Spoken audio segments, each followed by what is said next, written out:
अपनी रिसर्च में पता चला है कि जिस खालिस्तानी आतंकी को जस्टिन ट्रूडो कनाडा का नागरिक बता रहे हैं वो शायद कनाडा का नागरिक है ही नहीं।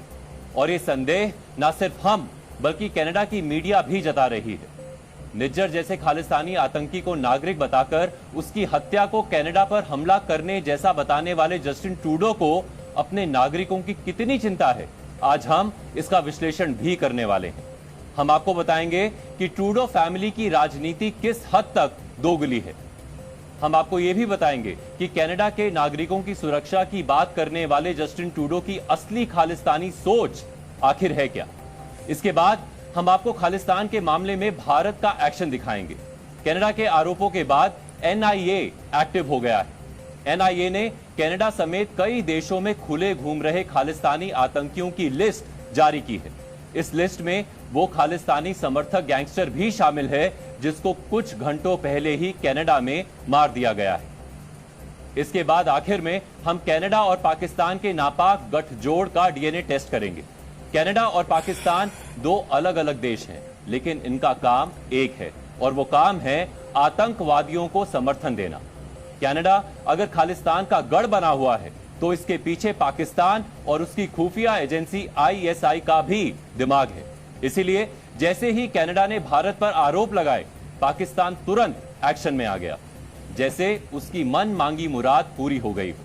भारत पर जो आरोप कनाडा ने लगाए हैं उसकी ना जांच पूरी हुई है ना सबूत मिले हैं, लेकिन पाकिस्तान ने अपना फैसला सुना दिया है। आज हम डीएनए में पाकिस्तान की K2 वाली साजिश को भी डिकोड करेंगे। चलिए अब डीएनए में खबरों के विश्लेषण की शुरुआत करते हैं। कनाडा ने एक ऐसी आग में हाथ डाला है जिसमें उसका जलना तय है। पूरे विश्व में खालिस्तानी आतंकियों का समर्थन करने वाले केवल दो देश हैं, एक है पाकिस्तान और दूसरा है कनाडा। पाकिस्तान की छवि पूरे विश्व में कैसी है ये किसी को बताने की जरूरत नहीं है। अब कनाडा खालिस्तानी आतंकियों के समर्थन में खड़ा हो गया है, इसीलिए जस्टिन ट्रूडो के चेहरे से भी नकाब उतर रहा है। कनाडा के प्रधानमंत्री जस्टिन ट्रूडो की राजनीतिक मजबूरी हम समझते हैं, लेकिन जस्टिन ट्रूडो की ये राजनीतिक मजबूरी उनके लिए परेशानी खड़ी करने लगा है। दरअसल भारत अब पहले वाला भारत नहीं रहा है जिसमें विकसित देश दबाव बनाते थे और भारत उनके दबाव को सहता था। ये नया भारत है जो किसी भी देश से नहीं डरता, वो कूटनीतिक चालबाजियों को बेहतर समझता है। आज का भारत विश्व कूटनीति को ना सिर्फ समझता है बल्कि वो कूटनीतिक चालों का जवाब कूटनीतिक चालों से ही देना जानता है। खालिस्तान के मामले में कनाडा की सरकार ने जो स्टैंड लिया और भारत पर जो आरोप लगाए हैं उससे भारत सरकार नाराज है। अब कनाडा पर करारे कूटनीतिक हमले जारी हैं। सबसे पहले भारत ने कनाडा के वरिष्ठ राजदूत को वापस जाने के लिए कहा, फिर कनाडा के हालात देखते हुए वहां रह रहे अपने नागरिकों को चेतावनी जारी की। उसके बाद भारत ने कनाडा के नागरिकों को भारत का वीजा देना फिलहाल बंद कर दिया है। अब खबर यह भी है कि भारत ने कनाडा के दूतावास में लोगों की संख्या कम करने का निर्देश दिया है। भारत ने कनाडा को अपनी तरफ से संदेश दे दिया है, खालिस्तान के मामले में वो किसी की नहीं सुनेगा, ना ही वो जस्टिन ट्रूडो के झूठे आरोपों पर कोई कार्रवाई करेगा। आज भारतीय विदेश मंत्रालय की प्रेस कॉन्फ्रेंस में प्रवक्ता अरिंदम बागची ने भी जस्टिन ट्रूडो के आरोपों से जुड़े पुख्ता सबूतों की मांग की। No specific information has been shared by Canada on this case, either then or before or after. We have, as we have said, or I think we've been made very clear, we are willing to look at any specific information. We have conveyed this to the Canadian side, made it clear to them that we are willing to look at any specific information that is provided to us. But so far, we have not received any such specific information. There was a indirect question on that. Let me also point out that from our side, very specific evidence about criminal activities by individuals based on Canadian soil has been shared with the Canadian authorities on a regular basis, but not been acted upon. यही नहीं, Canada में जो हालात हैं उससे यही पता चलता है कि वहां रहने वाला भारतीय समुदाय खतरे में है। खालिस्तानी समर्थकों ने भारत विरोधी रैली की घोषणा की है, जिसकी वजह से आशंका जताई जा रही है कि इस रैली में हिंसा हो सकती है। इस हिंसा का टारगेट वो भारतीय होंगे जो खालिस्तानी विचारधारा का समर्थन नहीं करते हैं। यही नहीं, अभी कल ही खालिस्तानी आतंकी संगठन सिख फॉर जस्टिस के मुखिया गुरपतवंत सिंह पन्नू ने इंडो कैनेडियन लोगों को भारत लौट जाने की धमकी भी दी थी। खालिस्तानी आतंकी की धमकी की गंभीरता समझते हुए ही भारत ने अपने लोगों के लिए एडवाइजरी जारी की थी। भारत को यह आशंका है कि खालिस्तानी आतंकी कनाडा का नागरिक होने का चोला ओढ़कर भारत आ सकते हैं, इसीलिए भारत ने कनाडा की नागरिकों को वीजा देना फिलहाल बंद कर दिया है। आपने देखा होगा कि हमारे जो कनाडा में हाई कमीशन और कॉन्सुलेट्स हैं उनको किस तरह के सिक्योरिटी थ्रेट्स वो फेस कर रहे हैं, उसको आप जानते हैं। इससे उनका जो सामान्य कामकाज होता है उसमें बाधा पड़ी है, उससे डिस्ट्रप्शन आई है। इसीलिए हमारी हाई कमीशन और कॉन्सुलेट्स अब टेम्पररीली वीज़ा एप्लीकेशंस नहीं प्रोवाइड कर पा रही हैं। हम इस सिचुएशन को रेगुलर बेसिस पे रिव्यू करते रहेंगे, इसकी समीक्षा होती रहेगी।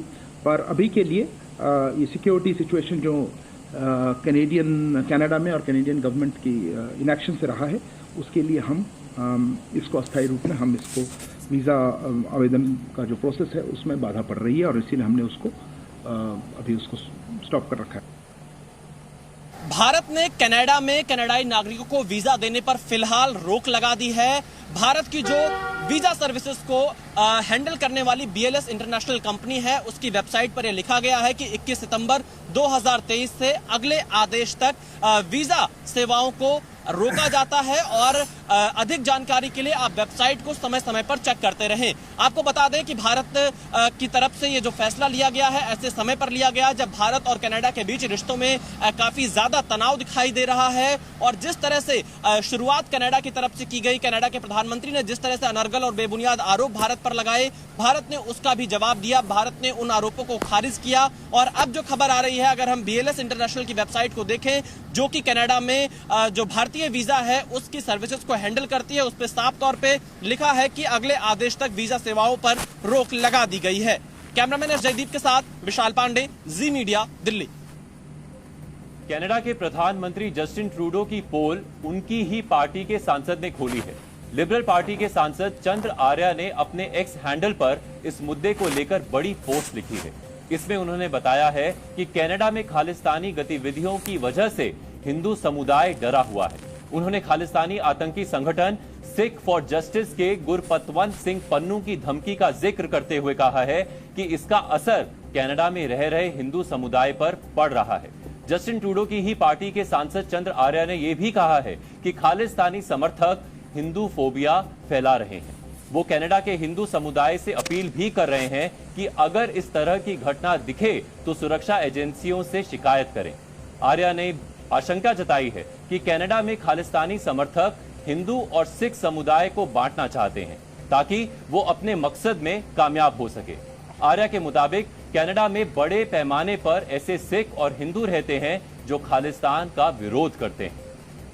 Few days back, Khalistan movement leader in Canada and president of Sikhs for Justice, which organizes the so-called referendum, Gurpatwant Singh Pannu, attacked Hindu Canadians, asking us to leave Canada and go back to India.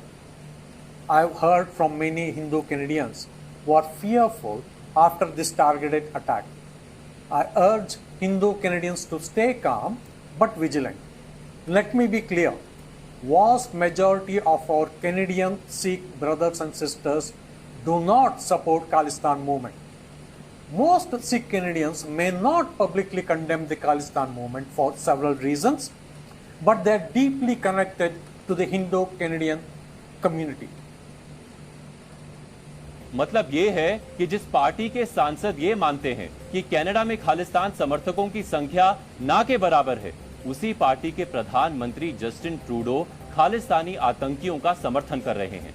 इससे यह भी पता चल रहा है कि Justin Trudeau राजनीतिक फायदे के लिए किसी और के इशारे पर काम कर रहे हैं। वो इशारा किसी देश का या फिर किसी खालिस्तानी संगठन का भी हो सकता है। अब हम आपको जस्टिन ट्रूडो की दोगली राजनीति का विश्लेषण दिखाने जा रहे हैं। जस्टिन ट्रूडो ने भारत पर जो आरोप लगाया है उसके दो पहलू हैं। पहला यह है कि जस्टिन ट्रूडो का मानना है कि भारत कनाडा के आंतरिक मामलों में दखल अंदाजी कर रहा है, और दूसरा यह है कि कनाडा के नागरिक की हत्या हुई है, इसीलिए वो गुस्से में है। जस्टिन ट्रूडो के आरोपों पर कनाडा की ही विपक्षी कंजर्वेटिव पार्टी के नेता पियर पोलिएवर ने सवाल उठाए थे।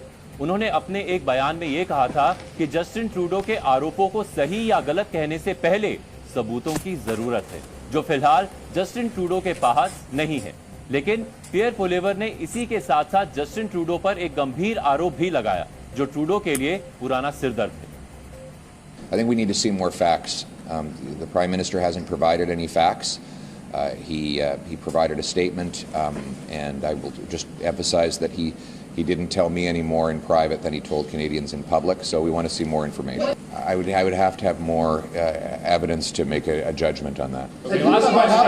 I do find it interesting that he knew about vast foreign interference by Beijing for many years, at the same time as Beijing had kept 2 Canadian citizens hostage, and he said nothing and he did nothing. Just very, very interesting that was the approach he took in that case. दरअसल इसी वर्ष मार्च में Canada की स्थानीय media the Globe and Mail ने Canada की खुफिया agency के हवाले से एक रिपोर्ट छापी थी। ये रिपोर्ट कनाडा के चुनावों में चीन के हस्तक्षेप से जुड़ी हुई थी।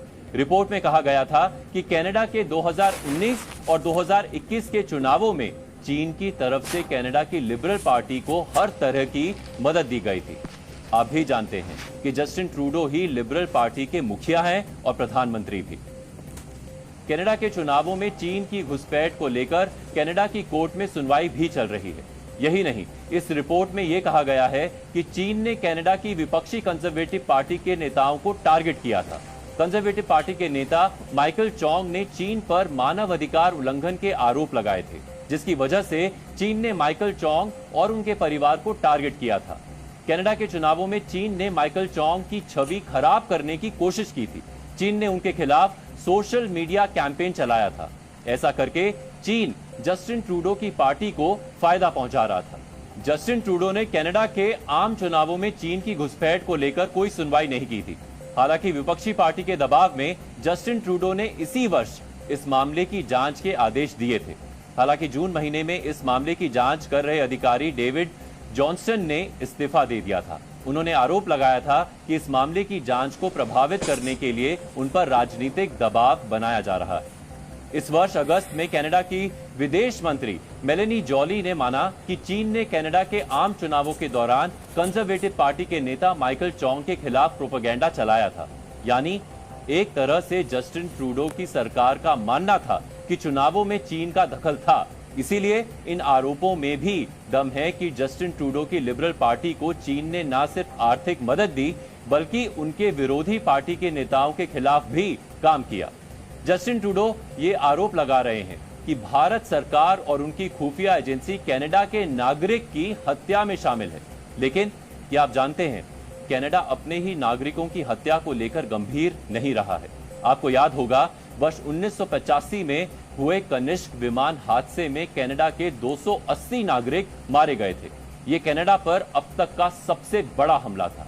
लेकिन इस मामले में कनाडा की सरकार ने केवल एक खालिस्तानी आतंकी इंद्रजीत सिंह को पकड़ा था, जिसे कोर्ट ने वर्ष 2010 में दोषी मानकर सजा सुनाई थी। कनाडा के लोगों की सुरक्षा को लेकर भद्दा मजाक तब हुआ जब वर्ष 2016 में प्रधानमंत्री बनने के 1 साल बाद ही जस्टिन ट्रूडो ने आतंकी इंद्रजीत सिंह की सजा खत्म होने से पहले ही उसे राहत दे दी।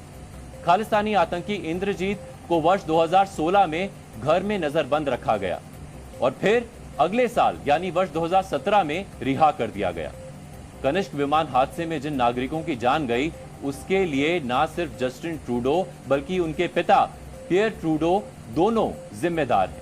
वर्ष 2010 में कनाडा की सुप्रीम कोर्ट के जज जॉन मेजर ने इस मामले में जस्टिन ट्रूडो के पिता पियर ट्रूडो को जिम्मेदार ठहराया था। जांच में सुप्रीम कोर्ट के जज जॉन मेजर ने पाया था कि इस मामले में कनाडा की पुलिस, खुफिया एजेंसियां और भारत सरकार ने कनाडा को लगातार खुफिया इनपुट दिए थे। इन खुफिया इनपुट में हमले से जुड़े संदिग्ध और हमले के टारगेट से जुड़ी सारी जानकारी दी गई थी। लेकिन जस्टिन ट्रूडो के पिता पियर ट्रूडो की सरकार ने इसको नजरअंदाज कर दिया था, जिसका खामियाजा कनाडा के 280 नागरिकों को भुगतना पड़ा। विडंबना देखिए, जिस आतंकी को इस मामले में दोषी माना गया, उसे पियर ट्रूडो के बेटे जस्टिन ट्रूडो ने प्रधानमंत्री बनने के बाद रिहा कर दिया। क्या ये कनाडा के नागरिकों के साथ धोखा नहीं है? जिन खालिस्तानी आतंकियों ने कनाडा के नागरिकों पर आज तक का सबसे बड़ा आतंकी हमला किया था, उसी विचारधारा के आतंकी को जस्टिन ट्रूडो कनाडा का नागरिक बोलकर वो भारत पर आरोप लगा रहे हैं। खालिस्तान आतंक को लेकर जस्टिन ट्रूडो की ये दोगुली राजनीति है। यहां हम आपको ये भी बता दें कि जिस खालिस्तान आतंकी को जस्टिन ट्रूडो कनाडा का नागरिक बता रहे हैं, वो असलियत में कनाडा का नागरिक है या नहीं, इसको लेकर भी संदेह है। कनाडा के अखबार ग्लोबल न्यूज ने खालिस्तानी आतंकी हरदीप सिंह निज्जर की नागरिकता पर संदेह जताया है। उसने लिखा है कि निज्जर की नागरिक की अर्जी 3 बार खारिज की जा चुकी है, इसीलिए यह साफ नहीं है कि निज्जर को कनाडा की नागरिकता कब और कैसे मिली। एक तरफ जहां खालिस्तान टाइगर फोर्स यानी KTF के आतंकी हरदीप निज्जर की हत्या को लेकर भारत और कनाडा के बीच तनाव गहराता जा रहा है, तो वहीं दूसरी तरफ कनाडा में एक और वांटेड गैंगस्टर सुखदूल सिंह गिल उर्फ सुक्खा का मर्डर हो गया। सुक्खा एक इनामी गैंगस्टर था और उस पर भारत में कई दर्जन मामले दर्ज थे। इसमें हत्या और हत्या के प्रयास जैसे गंभीर मामले भी शामिल हैं। लेकिन वर्ष 2017 में वो जाली पासपोर्ट की मदद से कनाडा भाग गया था। सुक्खा को खालिस्तानी आतंकी हर्षदीप सिंह उर्फ हर्ष डल्ला का राइट हैंड माना जाता था और वो उसके साथ मिलकर खालिस्तान टाइगर फोर्स को संभाल रहा था। जानकारी के अनुसार हमलावरों ने सुक्खा पर करीब 15 गोलियां दागी, जिससे उसकी मौत मौके पर ही हो गई। कनाडा में खालिस्तानी आतंकी निज्जर की हत्या के बाद ये इस तरह की दूसरी बड़ी वारदात है। इस हत्याकांड की जिम्मेदारी जेल में बंद लॉरेंस बिश्नोई के गैंग ने ली है। लॉरेंस गैंग ने सोशल मीडिया पोस्ट में इस हत्याकांड की बात कबूली है। इस पोस्ट में लिखा गया है कि दुनिया में चाहे जहां मर्जी भाग लो, हमसे दुश्मनी लेकर कहीं नहीं बच पाओगे। टाइम कम या ज्यादा लग सकता है, लेकिन एक एक को अपने कर्मों की सजा जरूर मिलेगी। यानी पहली नजर में यह हत्याकांड स्पष्ट रूप से गैंग वॉर का नतीजा है। इससे पहले आतंकी हरदीप निज्जर हत्याकांड में भी गैंग वॉर की ही आशंका जताई गई थी, लेकिन कनाडा के प्रधानमंत्री जस्टिन ट्रूडो ने उसे एक अलग ही रंग दे दिया और उन्होंने अपनी नाकामी का ठिकरा भारत पर फोड़ने की कोशिश की। वैसे सच्चाई यह है कि आज कनाडा खालिस्तानियों के लिए सेफ लैंड बन चुका है। आज भारत पर आरोप लगाने से पहले जस्टिन ट्रूडो को अपने गिरेबान में झांककर भी देख लेना चाहिए, क्योंकि बीते 5 वर्षों में भारत ने कनाडा से ऐसे आतंकियों और अपराधियों को सौंपने के लिए कई बार अपील की है, लेकिन कनाडा की ट्रूडो सरकार ने एक्शन लेना तो दूर बल्कि उनकी सुख सुविधा के पूरे इंतजाम कर दिए हैं। सूत्रों के अनुसार करीब 2 दर्जन खालिस्तानी आतंकी और अपराधी आज भी कनाडा में मौजूद हैं और खुलेआम अपनी आपराधिक गतिविधियां भी चला रहे हैं। इसमें खालिस्तानी आतंकी गुरपतवंत सिंह पन्नू के अलावा सिद्धू मूसेवाला मर्डर का मास्टरमाइंड गोल्डी बराड़, लखबीर सिंह उर्फ लांडा, चरणजीत सिंह उर्फ रिंकू रंधावा, अर्शदीप सिंह उर्फ अर्श ढल्ला और रमनदीप सिंह उर्फ रमन जज जैसे गैंगस्टर्स ने कनाडा में पनाह ले रखी है। इसके अलावा NIE की वांटेड लिस्ट में शामिल गुरविंदर सिंह, सनोवर ढिल्लन, सतवीर सिंह वॉरिंग जैसे बड़े अपराधी भी कनाडा में ही छिपे हुए हैं। NIA की इस रिपोर्ट में सुखदूल सिंह उर्फ सुक्खा दुनुके का भी नाम था। सुक्खा पर 30 से ज्यादा मामले दर्ज थे, फिर भी ट्रूडो सरकार ने उसे भारत को सौंपने से मना कर दिया था। हालांकि आज आपसी गैंग वॉर में उसकी हत्या हो गई है। सिर्फ कनाडा ही नहीं, NIA ने अब अमेरिका के सैन फ्रांसिस्को में भारतीय वाणिज्य दूतावास पर हुए हमलों से जुड़ी जानकारी मांगी है। यह हमला मार्च 2023 में हुआ था और अब NIA ने इस हमले से जुड़े 10 वांटेड अपराधियों की तस्वीर जारी की है और लोगों से इस बारे में जानकारी मुहैया करवाने को कहा है। NIA के बयान के मुताबिक सैन फ्रांसिस्को में वाणिज्य दूतावास पर 18-19 मार्च को हमला हुआ था। तब कुछ खालिस्तान समर्थकों ने भारतीय कॉन्सुलेट में आग लगाने की कोशिश भी की थी। इस मामले की जांच के लिए NIA की टीम सैन फ्रांसिस्को भी गई थी। आज अगर हम आपसे पूछें कि कनाडा जाने का सबसे अच्छा तरीका क्या है, तो आप में से ज्यादातर लोग पासपोर्ट और वीजा लेने की बात कहेंगे। लेकिन आज हम कनाडा जाने का सबसे बेस्ट तरीका, क्योंकि आजकल आतंकी को खालिस्तानी बताकर कनाडा का शरणार्थी बन जाना। कुछ वक्त पहले हमने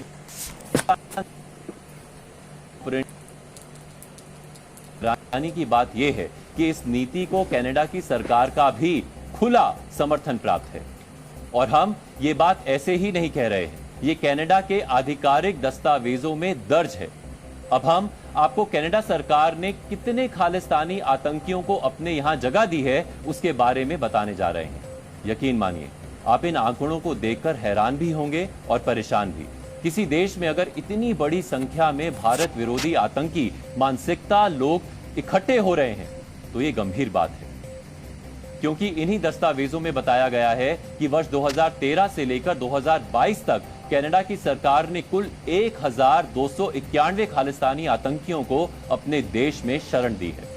यही नहीं, कनाडा में राजनीतिक शरण लेने वाले खालिस्तानी आतंकी बाकायदा बताते हैं कि वो खालिस्तानी आतंकी हैं, और अगर वो भारत वापस गए तो भारत सरकार उन्हें सजा देगी। यानी खालिस्तानी आतंकी खुद के खालिस्तानी होने के सबूत देते हैं और बदले में उन्हें कनाडा में शरण मिल जाती है। अब हम आपको एक केस स्टडी भी दिखाएंगे। ये रिपोर्ट हम कुछ वक्त पहले भी आपको दिखा चुके हैं, लेकिन जी न्यूज संवाददाता शिवांक मिश्रा की ये रिपोर्ट आपको एक बार फिर देखनी चाहिए, ताकि आप समझ सकें कि कनाडा किस तरह भारत विरोध का अड्डा बनता जा रहा है।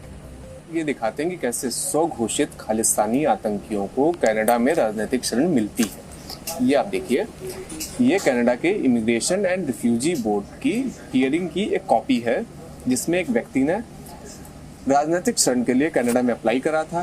1 अप्रैल 2021 को इस पूरे मामले की सुनवाई हुई थी। उसका फैसला आया था 26 अप्रैल 2021 को। अब यहाँ पर अगर हम लोग आपको बताएं तो ये व्यक्ति खुद बता रहा है कि ये व्यक्ति खालिस्तान का समर्थन करता है, और भारत सरकार या पंजाब की जो पुलिस है वो इसे प्रो खालिस्तान मिलिटेंट मानती है, यानी खालिस्तानी आतंकवादी मानती है। इसी बिना पर इसे कनाडा में शरण दी जाए। अब आप ये देखिए आखिरी, अब यहाँ पर कंक्लूजन क्या निकला? आईआरबी ने यह कहा कि having consider all the evidence the panel find that the claimant had established that he faces a serious possibility of prosecution in India due to his political opinion. यानी कनाडा की IRB के मुताबिक उन्होंने ये पाया कि अगर ये व्यक्ति भारत वापस जाता है तो इसके ऊपर अत्याचार हो सकते हैं इसकी पॉलिटिकल ओपिनियन की वजह से। पॉलिटिकल ओपिनियन क्या है कि ये इस व्यक्ति को भारत में खालिस्तानी आतंकवादी पुलिस मानती है, जो कि ये खुद बता रहा है, और इसकी वजह से इसे रेफ्यूजी का स्टेटस कनाडा में दे दिया जाता है, यानी पॉलिटिकल असाइलम इसे दे दिया जाता है। तो कुछ ये तस्वीर है कि किस तरह से एक पूरी मोडस ऑपरेंडी के तहत विदेशों में जो खालिस्तानी आतंकी हैं, जो अपने आप को घोषित कर रहे हैं कि भारत सरकार या पंजाब पुलिस उन्हें आतंकी मानती, वो विदेशों में शरण ले रहे हैं और भारत विरोधी कृत्य कर रहे हैं। शिवांक मिश्रा, जी मीडिया, दिल्ली। हमारी ये रिपोर्ट देखकर आपको काफी कुछ समझ में आ गया होगा, लेकिन क्या आप जानते हैं कि इस खेल में भारत के अपने चुने हुए सांसद भी शामिल हैं। पंजाब के संगरूर से लोकसभा सांसद सिमरनजीत सिंह मान खुलेआम यही कर रहे हैं। जी न्यूज के साथ बातचीत में उन्होंने खुद कबूल किया था कि वो खालिस्तान समर्थकों को कनाडा भिजवाने के लिए अपने आधिकारिक लेटर हेड का इस्तेमाल करते हैं। आज आपको वो रिपोर्ट एक बार फिर देखनी चाहिए, क्योंकि ये रिपोर्ट कनाडा के खालिस्तान प्रेम का कच्चा चिट्ठा है। देखिए, 50,000 को हमने बाहर भेज दिया, तो आज हमारे पास ऊपर जुल्म तो नहीं हो रहा। सारे मुल्कों में सिख सफीर खाने जो इंडिया के हैं उधर प्रोटेस्ट करने लग पड़े। हम स्टेटलेस पीपल हैं। अगर हमारे लोग सब इंडियन कमीशन के आगे इंग्लैंड में, फ्रांस में, बेल्जियम में, यूरोपियन यूनियन के सामने, ऑस्ट्रेलिया में, अमेरिका में, कनाडा में प्रदर्शन कर रहे हैं, तो हम इधर जी रहे हैं। अच्छा। हम अपनी सुरक्षा के लिए, जैसे इंडिया रूस से Su-30 लेता है, S-400 मिसाइल्स लेता है, काहे को लेता है? अपनी सुरक्षा के लिए। अगर हमको खतरा है अपनी सुरक्षा के लिए, हमने लोगों को भेज दिया बाहर। डीएनए में हमने पहले भी कई बार आपको बताया है कि कनाडा खालिस्तानी आतंकियों की नई शरण स्थली बन गया है, लेकिन पिछले कुछ सालों में जिस तेजी से खालिस्तानी आतंकी एक देश में इकट्ठा हो रहे हैं, वो भारत के लिए ही नहीं, खुद कनाडा के लिए भी ठीक नहीं है, क्योंकि कनाडा के सामने पाकिस्तान जैसे देशों का उदाहरण मौजूद है।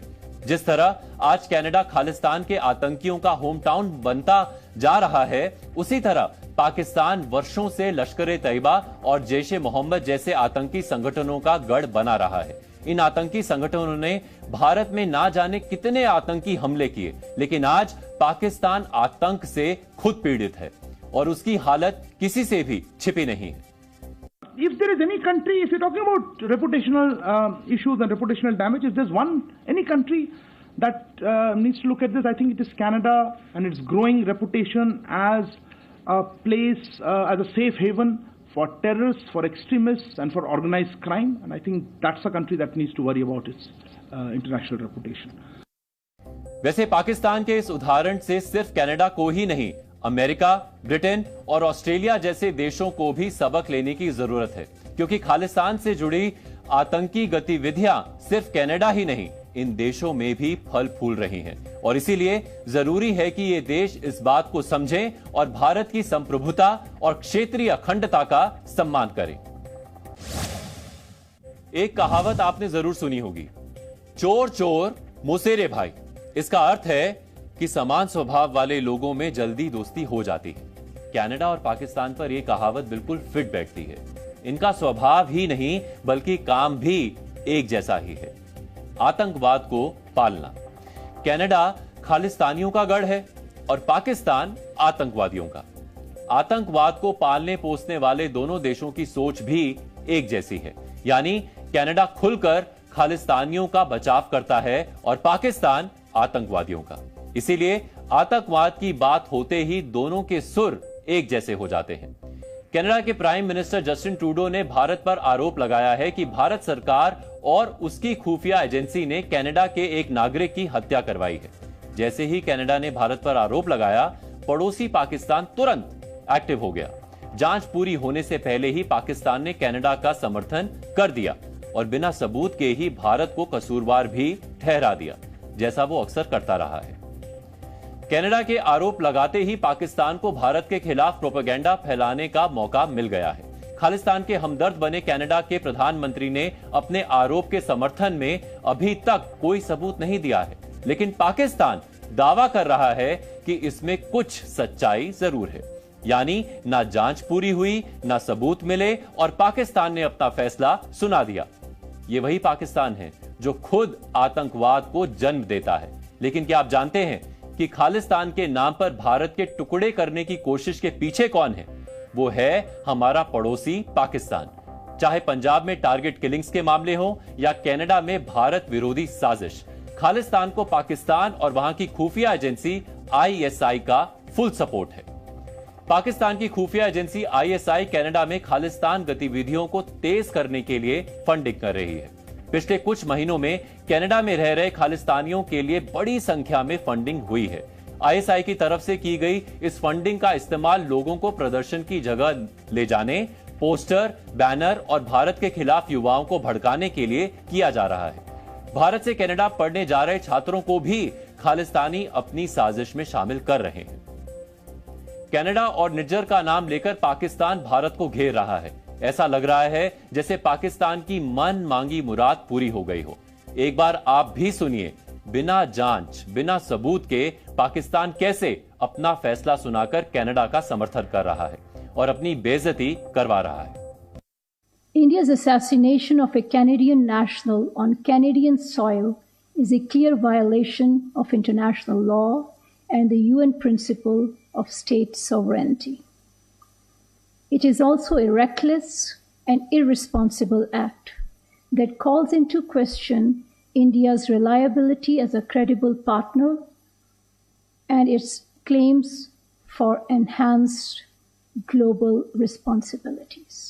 आतंकवाद को समर्थन देने वाले दोनों देश एक मंच पर आकर भारत को घेरने की कोशिश कर रहे हैं, वो भी मनगढ़ंत आरोप लगाकर।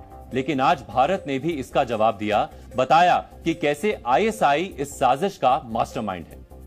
The larger issues of terrorism, and not just terrorism, but also the fact that it is being funded and supported, and we know this for some time from our western neighbor Pakistan.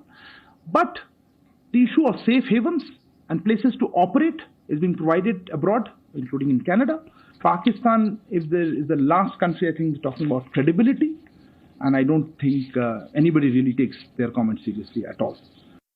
यहां आपको खालिस्तान के बारे में भी जान लेना चाहिए और ये समझना चाहिए कि खालिस्तान आज भारत के लिए ही नहीं बल्कि पूरी दुनिया के लिए खतरा क्यों है और कैसे इसकी जड़ें पाकिस्तान में है।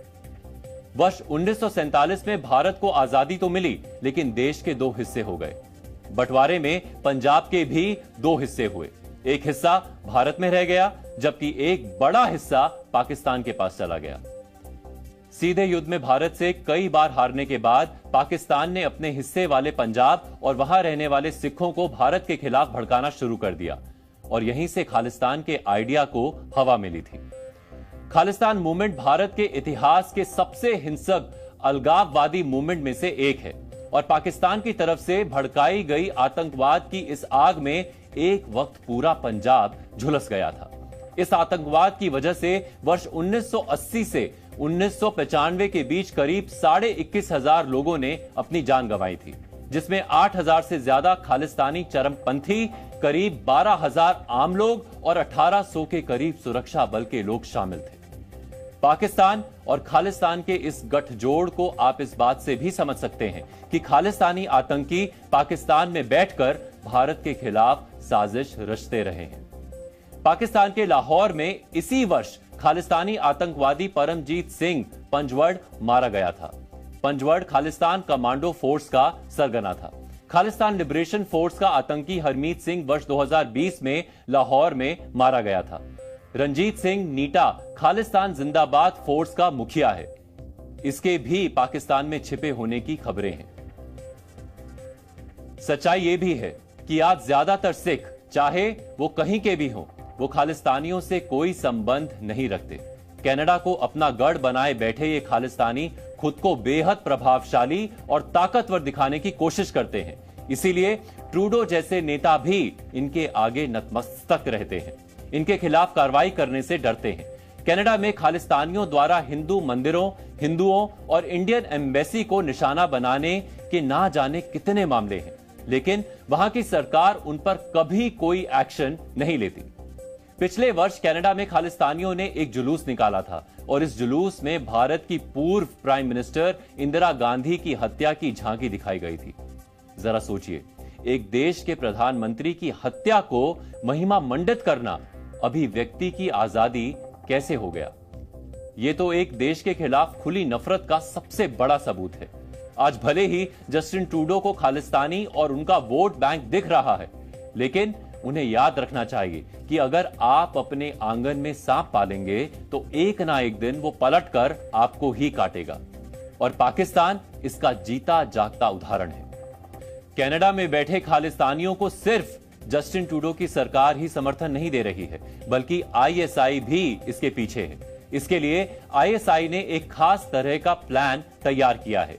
K2 नाम के इस प्लान के तहत ही आईएसआई पाकिस्तान में रह रहे खालिस्तानी आतंकियों और कश्मीर में ऑपरेट करने वाले आतंकियों को एक साथ लाने की साजिश रच रहा है। यानी वो इस प्लान के तहत कश्मीर के साथ साथ पंजाब को भी आतंकवाद की आग में झोंकने की कोशिश कर रहा है और इसके लिए आईएसआई इन आतंकियों के बीच कई राउंड की मीटिंग भी करा चुका है। जी मीडिया के पास आईएसआई के इस K2 प्लान से जुड़ी कई खुफिया जानकारी भी मौजूद है। इन इंटेलिजेंस इनपुट्स के मुताबिक पाकिस्तान दुनिया के अलग अलग देशों में रह रहे खालिस्तानी समर्थकों के जरिए भारत से पंजाब को अलग करने की साजिश में लगा हुआ है। इसके लिए आईएसआई दो मोर्चों पर काम कर रहा है। एक फ्रंट है जमीन पर अशांति और नफरत फैलाना और दूसरा वर्चुअल। जमीन पर पंजाब को सुलगाया जा सके, इसके लिए आईएसआई खालिस्तानी आतंकियों के साथ लाहौर में कई बैठकें कर चुकी है। इस K2 प्लान के जरिए विदेशों में रह रहे खालिस्तान समर्थकों को भी जोड़ा जा रहा है और उन्हें इस नेटवर्क का हिस्सा बनाने की कोशिश की जा रही है। यही नहीं, पाकिस्तान दुनिया भर में मौजूद अपने एम्बेसीज के जरिए खालिस्तानी समर्थकों और आतंकियों को मदद करने के साथ साथ उन्हें फंडिंग और हथियार भी मुहैया करा रहा है ताकि वो भारत के खिलाफ अपने अभियान चला सके। हमने कुछ दिनों पहले पाकिस्तान और खालिस्तान की नापाक साजिश से पर्दा उठाने वाले एक्सक्लूसिव डॉक्यूमेंट आपको दिखाए थे। इससे पता चलता है कि इन खालिस्तानी संगठनों ने सैकड़ों की संख्या में फेक सोशल मीडिया अकाउंट बनाए हैं जिनके जरिए खालिस्तानी रेफरेंडम जैसी साजिशें रची जा रही हैं। सोशल मीडिया पर इस तरह के 1450 घोस्ट एक्स अकाउंट की जानकारी है। इन अकाउंट्स के फॉलोअर 0 हैं, यानी इन्हें कोई भी फॉलो नहीं करता, लेकिन ये सोशल मीडिया प्लेटफॉर्म एक्स पर भारत विरोधी पोस्ट करते हैं और खालिस्तान से जुड़े हैशटैग्स को ट्रेंड करते हैं। पिछले वर्ष 10 सितंबर से 10 अक्टूबर के बीच यानी एक महीने में ही खालिस्तान रेफरेंडम के समर्थन में 29,000 से ज्यादा पोस्ट किए गए थे। खालिस्तान से जुड़े इस तरह के पोस्ट को दुनिया भर में करीब 8,000 लोगों ने 7,826 बार रीट्वीट किया था। इसी एक महीने में खालिस्तान के समर्थन में 334 नए सोशल मीडिया अकाउंट भी बनाए गए थे। सुरक्षा एजेंसियों के अनुसार पाकिस्तान की खुफिया एजेंसी ISI लगातार खालिस्तानी आतंकियों और खालिस्तानी समर्थकों के संपर्क में है ताकि खालिस्तान को सपोर्ट कर भारत के खिलाफ साजिश रची जा सके। क्या किसी एग्जाम में 0 नंबर लाकर भी कोई पास हो सकता है? आप कहेंगे नहीं, बिल्कुल नहीं, लेकिन हम कहेंगे हां, 0 नंबर लाकर भी ना सिर्फ पास हुआ जा सकता है बल्कि स्पेशलिस्ट डॉक्टर भी बना जा सकता है। आप पूछेंगे कैसे?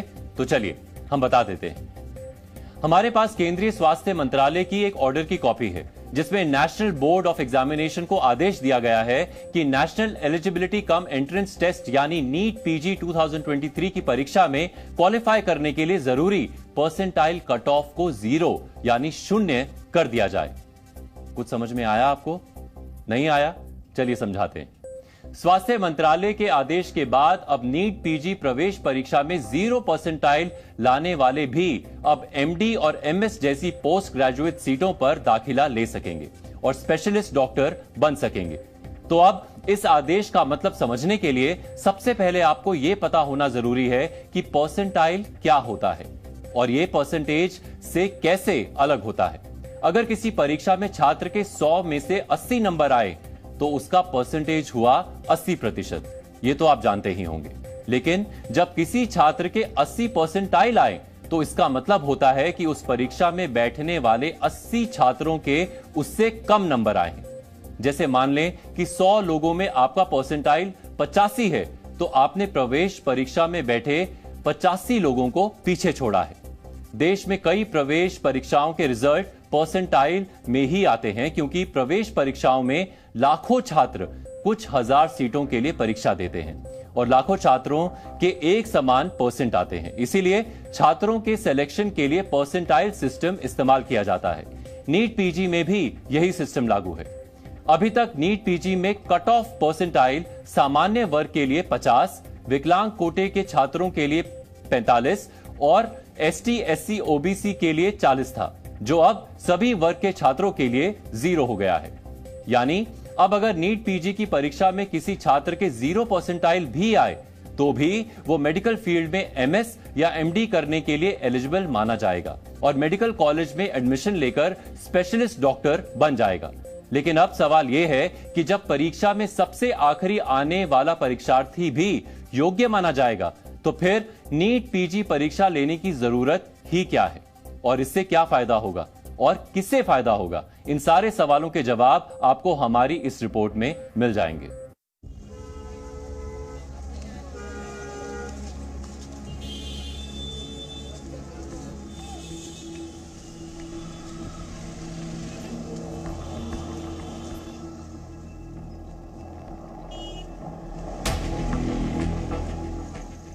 केंद्रीय स्वास्थ्य मंत्रालय का ये नोटिफिकेशन कहता है कि अब नीट PG की परीक्षा में बैठने भर से मास्टर ऑफ सर्जरी या डॉक्टर ऑफ मेडिसिन के कोर्सेज में दाखिला मिल जाया करेगा, फिर चाहे आपके 0 नंबर ही क्यों ना आए हों।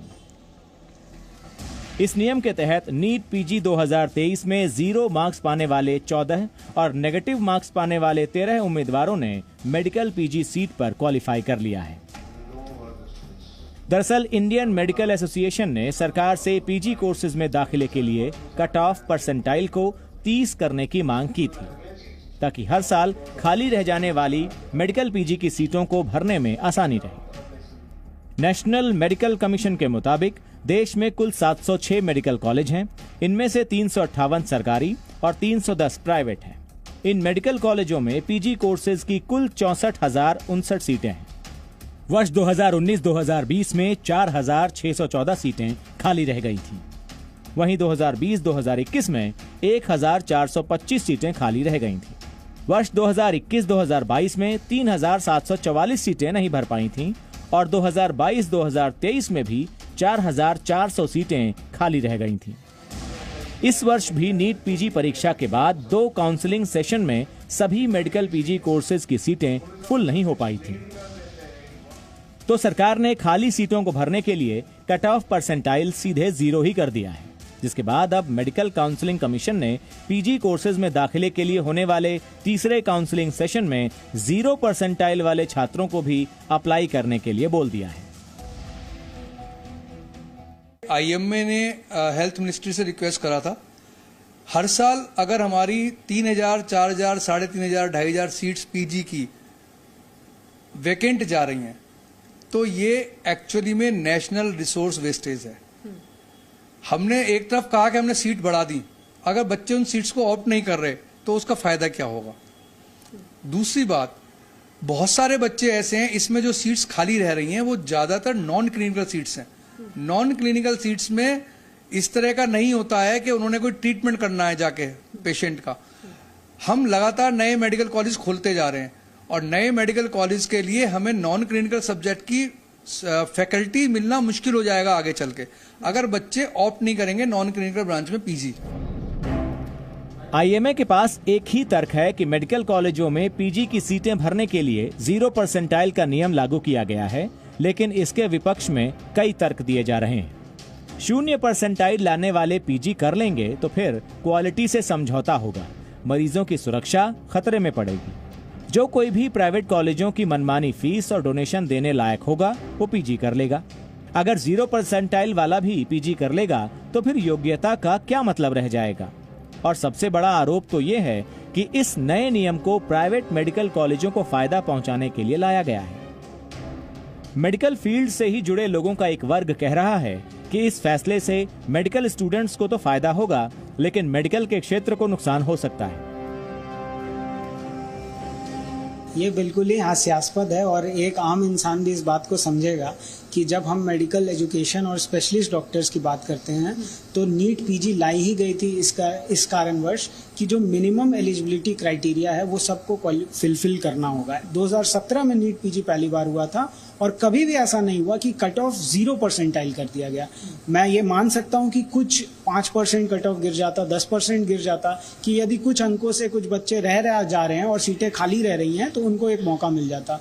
लेकिन 0 परसेंटाइल करने का मतलब माइनस के मिड मार्क्स वाले बच्चों अब एलिजिबल हैं और इससे एक सबसे बड़ा जो संदेश जाता है वो प्राइवेट मेडिकल कॉलेजेस को सीधा फायदा होता हुआ मुझे दिख रहा है, क्योंकि उनके जो फीस स्ट्रक्चर होते हैं वो एग्जॉर्बिटेंट होते हैं, वो बहुत हाई फीस रखते हैं। पक्ष और विपक्ष को अगर नजरअंदाज कर भी दें तो भी एक प्रैक्टिकल सवाल तो बनता ही है कि जब नीट पीजी देने वाले हर परीक्षार्थी का एडमिशन पहले से ही पक्का है तो फिर नीट पीजी आयोजित करने की जरूरत ही क्या है। एमबीबीएस के बाद सीधे ही पीजी करने का ऑप्शन भी तो दिया जा सकता है। अब भारत में 0 लाने वाला भी पूरी तरह से 0 नहीं है और इसके पीछे है डिमांड और सप्लाई का खेल। वो खेल ये है कि भारत में 1 लाख से कुछ ज्यादा लोग एमबीबीएस की परीक्षा देकर डॉक्टर बनते हैं और उसके बाद सुपर स्पेशलिटी यानी नीट पीजी की सीटें 70,000 से भी कम रह जाती हैं। तो ऐसे में आखिरी पायदान पर खड़ा हुआ व्यक्ति भी 70,000वें नंबर तक ही पहुंच पाता है, जबकि नीट पीजी की परीक्षा देने वाले 3 लाख लोग होते हैं। ऐसे में इस फैसले का समर्थन करने वालों का ये मानना है कि 0% लाने वाला भी भारत में किसी लायक तो है, और वो मेडिकल एजुकेशन में डॉक्टरों की कमी, फैकल्टी में स्टाफ की कमी और एनाटॉमी और बायोकेमिस्ट्री जैसी फील्ड्स में लोगों की कमी को पूरा कर रहा है। बहरहाल इस साल सभी सीटें भर जाएंगी ऐसा अनुमान है, लेकिन ये फॉर्मूला कितना कारगर होगा ये वक्त ही बताएगा। पूजा मक्कड़, जी मीडिया। पहली बार जो भी सुनेगा यही कहेगा कि जब 0 नंबर वाला भी पास माना जाएगा तो फिर ऐसी परीक्षा लेने का मतलब ही क्या है।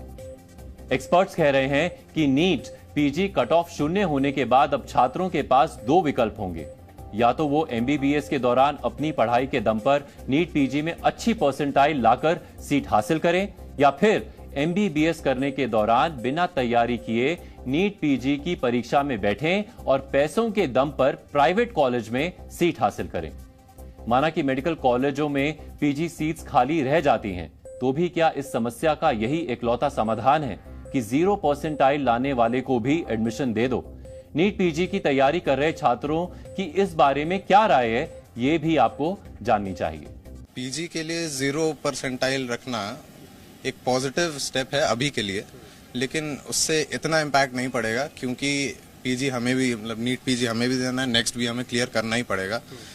तो ये इतना खराब स्टेप भी नहीं है, लेकिन इसका हाँ कोई बड़ा इम्पैक्ट तो मेरे हिसाब से नहीं पड़ेगा। अभी के लिए तो सही रहेगा, लेकिन पीजी जो यूजी के बाद जो हम लोग अपना एमबीबीएस क्लियर करके पीजी देते हैं, तो उसमें एक रैंक जाती है, जिससे हम लोगों को पता चलता है जो एलिजिबल होते हैं उस जगह जाने के, जो पढ़ने वाले बच्चे हैं। ऐसे अगर 0% हो जाएगी तो थोड़ा सा कंपटीशन का वो कम होने का भी लगता है। मेरे हिसाब से तो काफी निगेटिव डिसीजन रहा है गवर्नमेंट का। गवर्नमेंट बस एक चीज चाहती है कि जितने भी बच्चे हैं जो प्राइवेट करने वाले हैं वो कैसे भी करके प्राइवेट के कॉलेजेस ले लें। उन्हें बस प्राइवेट की सीट भरने से मतलब है। हमें भी पता है, आपको भी पता है कि उन बच्चों का मतलब कोई रोल नहीं है। ये बुलाना कि माइनस वाले स्टूडेंट्स का भी एडमिशन हो रहा है, सबसे पहले ये समझना बहुत जरूरी है कि जिनको आज माइनस वाले स्टूडेंट्स बोल रहे हैं वो ऑलरेडी एक 4.5-5 साल का डिग्री कंप्लीट करके आए हैं, जो खुद एक कॉम्पिटिटिव एग्जाम के एंट्रेंस के थ्रू था। दूसरा बात ऐसा रहा कि आज के दिन में हमारे समाज में डॉक्टर्स का कितना ज़्यादा कमी है, जिसकी वजह से सरकार को, एनएमसी को कई बार ऐसा डिसीजंस लेना पड़ा है जहाँ पे नर्सिंग स्टाफ को, क्वैक्स को कई बार ऐसा अपॉर्चुनिटी देना पड़ा है कि उनको 6 महीने का ट्रेनिंग दे करके, कोविड के टाइम में भी हम देखें तो डॉक्टर्स की कमी को इंक्रीज करने के लिए एक इंपॉर्टेंट स्टेप है। डीएनए में वक्त है एक ब्रेक का। ब्रेक के बाद आपको आज की पॉजिटिव न्यूज दिखाएंगे।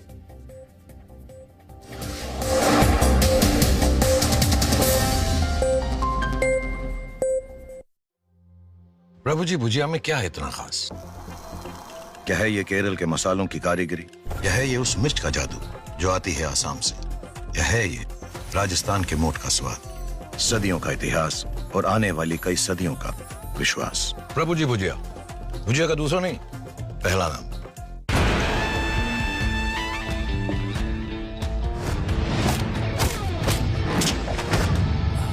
क्या हुआ हीरो का फेवरेट ओनली 0 लगाओ नो हार्मफुल गैसेस वाला ग्रीन प्लाई का E0 प्लाई। समझा हीरो? ग्रीन प्लाई का E0 प्लाई, हर जरूरत का reply. Chandigarh, Coimbatore, NCR and Bangalore, Jaipur, Ahmedabad, Raipur and Hyderabad. We've been here, we've been there. Vekas been just everywhere. मुझे left ले। हाँ भाई। सत श्री अकाल जी। दिलजीत, तू जानता ही नहीं? हमारी तो पुरानी फ्रेंडशिप है जी।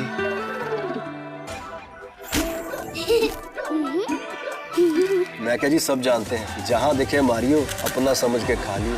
दिलजीत, एक सेल्फी तो बनती है ना? पेंट की स्मेल यार, जापानीज टेक्नोलॉजी वाला paint plus. No smell, Nerolac impressions Kashmir, घर ले आए कश्मीर का एहसास। It's time to break free. Break away to the greens.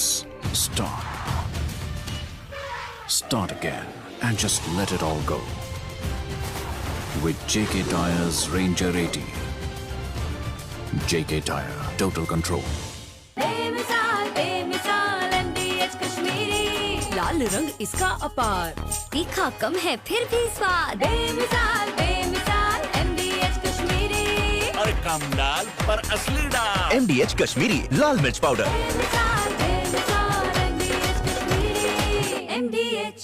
पढ़ता है, खेलता है, झूलता उछलता है, दौड़ता कभी कभी दौड़ कराता है, आगे आगे बढ़ता है इंडिया, अमूल दूध पीता है इंडिया। इतना सब एक पार्टनर में कहाँ बॉस? मिलता है बॉस अपनी रूमटा स्टील के TMT बार्स में। आपके घर के लिए असली पार्टनर चुनिए। रूमटा स्टील के TMT बार्स एकदम सॉलिड है। What we have is more than just a feeling. It's what we believe in. Now that you've changed, will you be the same? 'Cause you're way ahead now. Oh, 'cause you're way ahead now. 'Cause you're way ahead now. 'Cause you're way ahead now. जो मैला ना हो रंगों में वो क्या बचपन है, जो झूमे ना उमंगों में वो क्या बचपन है। बचपन जिंदगी में सिर्फ एक बार आता है, उसे खुल के जीने दो, दाग लगने दो। दीवारों पर लगा है ना बर्जर इजी क्लीन पेंट, इसके क्रॉस लिंकिंग पॉलीमर से नो दाग no tension, only beautiful walls. यही मौका है बिजनेस को बढ़ाने का, पर पैसा। अपनी सुपर पावर यूज करने का टाइम आ गया है। आप टेंशन मत लीजिए, IIFL फाइनेंस से झटपट गोल्ड लोन लीजिए और बिजनेस आगे बढ़ाइए। आपके जैसे सुपर हीरोज ऐसी छोटी मोटी प्रॉब्लम से थोड़ी ना रुकते हैं, इसीलिए लाइफ जब भी आगे बढ़ने का मौका दे तो अपनी सुपर पावर, अपना गोल्ड यूज करिए और IIFL फाइनेंस से गोल्ड लोन लीजिए। IIFL फाइनेंस करता है सीधी बात। Shame on it.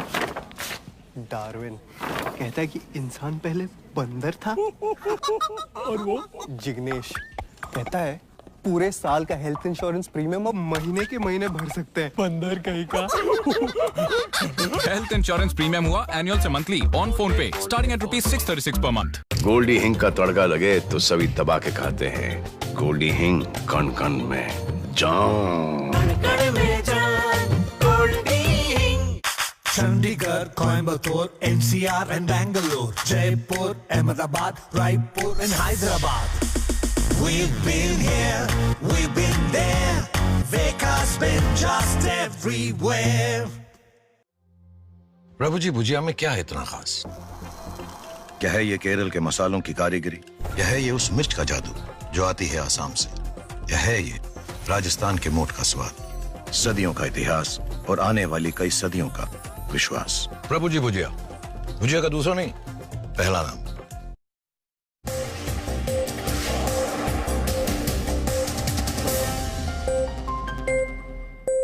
और अब डीएनए में वक्त है पॉजिटिव न्यूज का। सोच अगर सकारात्मक हो तो कठिन से कठिन परिस्थिति में भी आप जीवन को आसान और सुखद बना सकते हैं, क्योंकि अगर आपकी सोच सकारात्मक होगी तो जीवन को जीने का नजरिया भी सकारात्मक होगा। कानपुर के महबूब मलिक ने इसी मूल मंत्र को अपनाया और आज वो सैकड़ों बच्चों का भविष्य संवार रहे हैं। बचपन में महबूब मलिक को आर्थिक तंगी के चलते 5वीं के बाद पढ़ाई छोड़नी पड़ी थी, लेकिन तभी उन्होंने ये सोच लिया था कि खुद पढ़ नहीं सके तो क्या हुआ, गरीब बच्चों को पढ़ाई में हर संभव मदद करेंगे। शिक्षा के महत्व को महबूब बखूबी समझते हैं, इसीलिए आज वो अपनी चाय की दुकान से होने वाली कमाई का 80% हिस्सा गरीब बच्चों की पढ़ाई में लगा देते हैं। 34 वर्षीय महबूब मलिक कानपुर में ही एक चाय की दुकान चलाते हैं। महबूब ने एक दिन देखा कि शहर के कुछ बच्चे तो यूनिफॉर्म में स्कूल जा रहे हैं, लेकिन कई बच्चे ऐसे हैं जो दिन भर सिर्फ मजदूरी ही करते हैं। तब उन्होंने इस अंतर को कम करने की ठान ली और खुद ही आसपास के बच्चों को अपनी दुकान में पढ़ाना शुरू कर दिया। समय के साथ बच्चों की संख्या और लोगों का साथ दोनों बढ़ने लगा। वर्ष 2017 तक वो अकेले ही इन बच्चों का खर्च उठा रहे थे, लेकिन जब बच्चे बढ़ने लगे तब इतने सारे बच्चों की जिम्मेदारी उठाना एक अकेले इंसान के लिए मुश्किल हो गया। इसीलिए उन्होंने मां तुझे सलाम सोशल फाउंडेशन नाम की एक संस्था बनाई और लोगों से मदद लेना शुरू किया। अब महबूब मलिक के इस फाउंडेशन के तहत 12 शिक्षक मिलकर 2 प्राइमरी स्कूल चला रहे हैं, जिसके जरिए शहर की झुग्गी बस्ती में रहने वाले 1500 बच्चों को निःशुल्क शिक्षा दी जाती है। बच्चे देश का भविष्य हैं, इसलिए इनको समाज से जोड़कर रखना हम सबकी जिम्मेदारी है। महबूब मलिक की यह कहानी बताती है कि एक इंसान की छोटी सी पहल भी बहुत बड़ा बदलाव ला सकती है। अब आज का प्रेरक विचार। पूर्व राष्ट्रपति डॉक्टर सर्वपल्ली राधाकृष्णन ने कहा था कि शिक्षा का परिणाम एक मुक्त रचनात्मक व्यक्ति होना चाहिए जो ऐतिहासिक परिस्थितियों और प्राकृतिक आपदाओं के विरुद्ध लड़ सके। डीएनए में आज इतना ही। अब आपसे हमारी मुलाकात होगी कल रात 9 बजे आपसे जुड़ी नई खबरों और विश्लेषण के साथ। नमस्कार।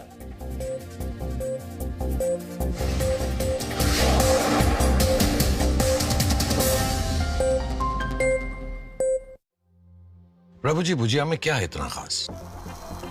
क्या है ये